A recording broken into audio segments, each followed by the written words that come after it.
Just unloading these bees up and taking them off the moor back onto a wintering site. There was 33 hives here. I've got so many of them loaded. I'm not taking them all tonight.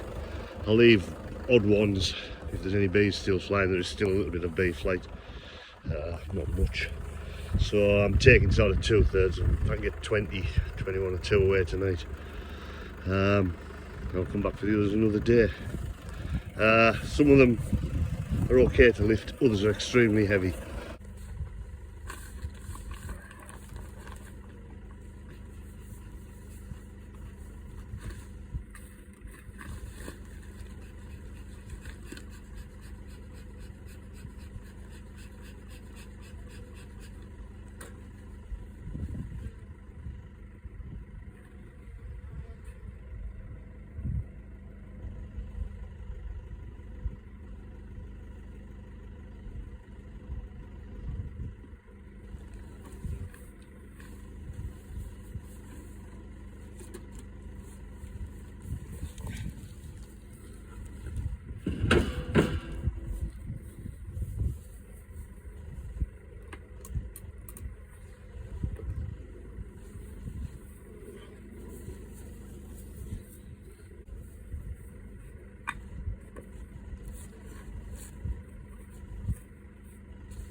I put a travelling screen over the top of them, hold together with a ratchet strap and a bit of foam in the entrance to keep them in. I have and can move them open entrance much quicker. Just strap the hives together, lift them on to a vehicle with the engine running, and away you go. Sometimes the fuel will come out, but if you leave the sides down, all the bees pile back in.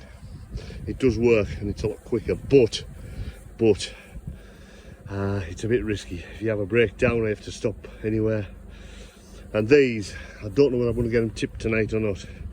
If not, they'll sit on the trailer and the pickup. There's so many on the pickup. And I'll tip them early on in the morning. So, yeah, it's very labour intensive this way of moving them.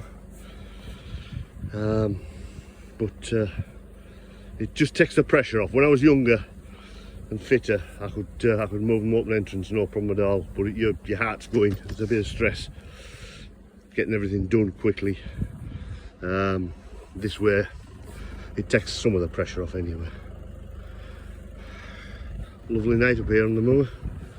Beautiful. Right, I sit them in the roofs as well. That one I've just left out to show the foam. And I'll just lower that one into its lid now.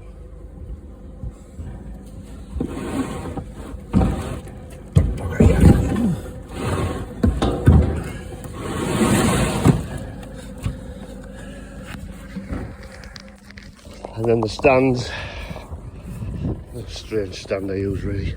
That's just made out of Yorkshire boarding, 6-inch, 6x3/4-inch timber, and then fencing rails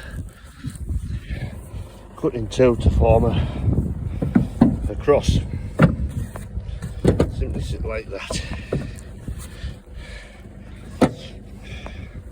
Like that, and then one of these boxes on top. The beauty of this is 6 box stands and 6 cross stands fit neatly in a compact form like that. Just unloaded 16 hives. These were on the moor yesterday. I loaded them last night. It was too dark by the time I got back home, so I've left them on the pickup overnight. Just unloaded them and released them now. They're looking in pretty good fettle overall. And then gather the screens up, travelling screens on top of the hives, back on the truck, and then I'll just pull the foam entrances out completely and shake any bees off in front of the hives that are sticking to them. Stirs them up a bit, this move, and they're not very happy, but it could be worse. Anyway, there we go. Screens on the truck, foam entrances out, and home for some breakfast.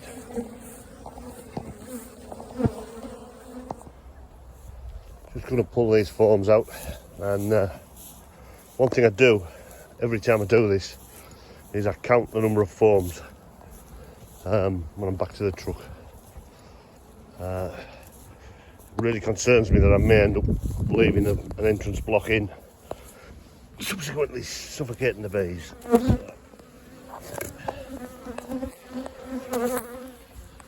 Pull them out, give them a bit of a shake. I'm going to need both hands for this. It's Thursday, 28th of September. I still have 4 loads of bees to get off the moor. But I've just come down to my sheds, and this is my warming room, and I've stored feed in there. Feed is full of feed, gallon buckets, and there's some more over there. There's about 200. I'll start putting them on next week as soon as all the bees are moved. But when I've come in here, into my warming room, get 4 pallets of boxes in here to warm up for ease of extraction. There's a stack of 4 have gone over. And there's absolutely no trace of the liquid or dried sugar, or perhaps a bit of dried sugar there. So what's caused this heap to collapse? I don't know. That would be the bottom one. Just weight, I think. It's creased. So one, they're all completely empty and broken. One of them broken there, that's how it is. But the wasps must have come in and cleaned every last bit of syrup up.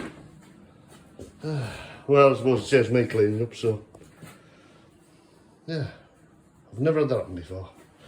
I did stack them 4 high, which was perhaps a mistake. I usually stack them 3 high, but due to lack of space. Anyway, never mind. No use crying over spilt syrup. Stinging quite badly. Ooh, now they're getting the back of my legs. Whoa.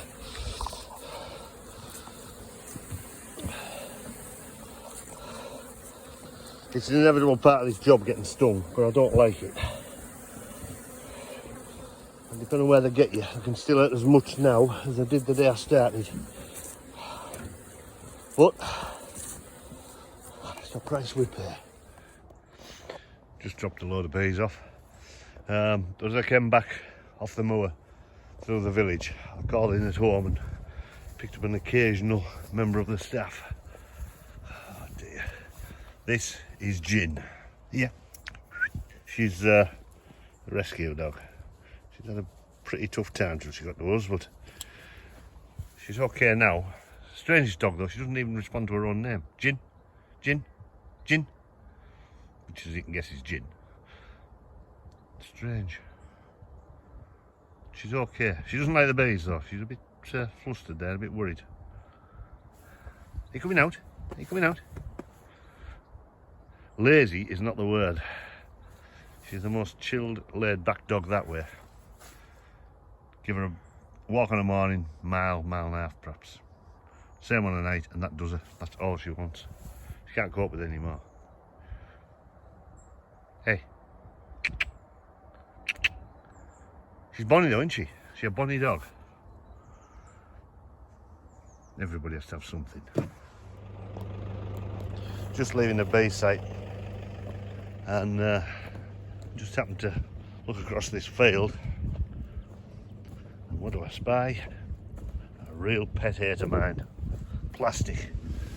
That bloody stuff seems to be everywhere. Paddle them plants back. Everywhere.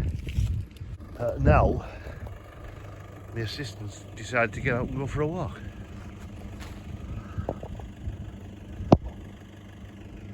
Crackpot.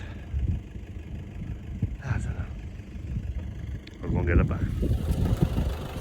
Just strapped that top hive on there, and while I'm doing it, I suddenly realised, and I remember, and it happens all the time, one of the biggest issues with working in the wet for me is the fact that I have to wear glasses.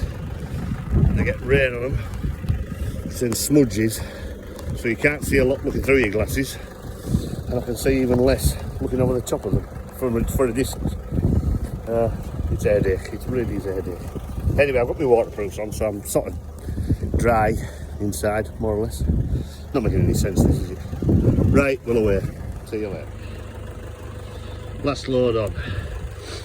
Neat little load, 14 hives off this site. Bit of paper there. Of course, you'd have to come wet. You've got to put at least one load on in the wet. It has helped because it's meant I've got up here and they're not flying. It's about 4:45 now, I think. So I'll check them and get them tipped tonight. Tonight's Saturday night, so tomorrow, day off, I think. Yeah, why not? Why not?